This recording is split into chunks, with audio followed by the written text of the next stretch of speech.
পীর সাহেব চরমনায়ের লক্ষ্য উদ্দেশ্য ইসলাম দেশ মানবতার কল্যাণ, যাতে মানুষ শান্তি পায় এবং ইসলামী শাসন কায়েম হয়, দেশ থেকে জুলুম, নির্যাতন, নিষ্পীড়ন, ধর্ষণ, ইফতিজিং সহ চাঁদাবাজি এই সমস্ত মুক্ত হয়।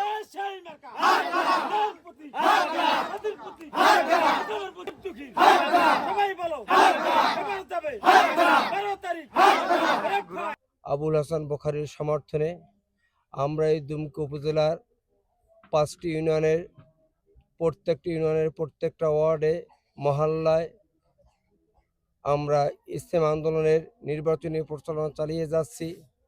আলহামদুলিল্লাহ, এই নির্বাচনী প্রচারণা চালাতে গিয়ে আমরা ব্যাপক সাড়া পাচ্ছি।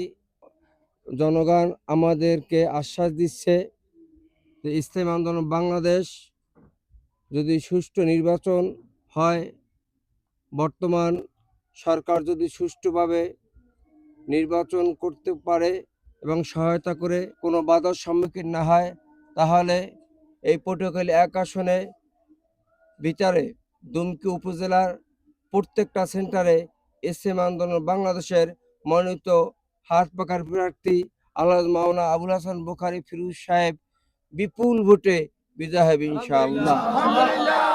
এই আশ্বাস আমরা পাচ্ছি এবং পর্দালের মা বোনেরা আমাদেরকে আশ্বাস দিচ্ছে।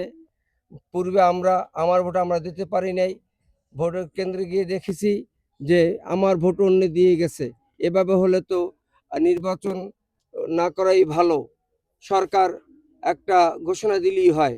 আর যদি সরকার এবার শক্ত হাতে মজবুতভাবে প্রশাসন যদি ন্যায় এবং নীতি নিরপেক্ষ অবস্থান করে সুন্দর একটা আমাদেরকে ভোট দেওয়ার পরিবেশ উপহার দেয়, তাহলে ইনশাল্লাহ আমরা এবার হাত পাখা মার্কায় ভোট দেব।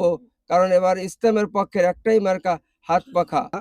বর্তমান যারা যুব সমাজ, তারা বলছে আমাদের জীবনের প্রথম ভোটটা আমরা ইসলামের পক্ষে হাত পাখা মার্কায় ভোট দেব।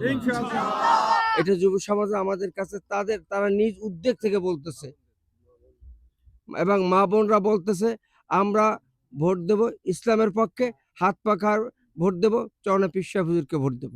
গিয়ে আমরা ভোটারদের কাছ থেকে অনেক কিছু শুনেছি।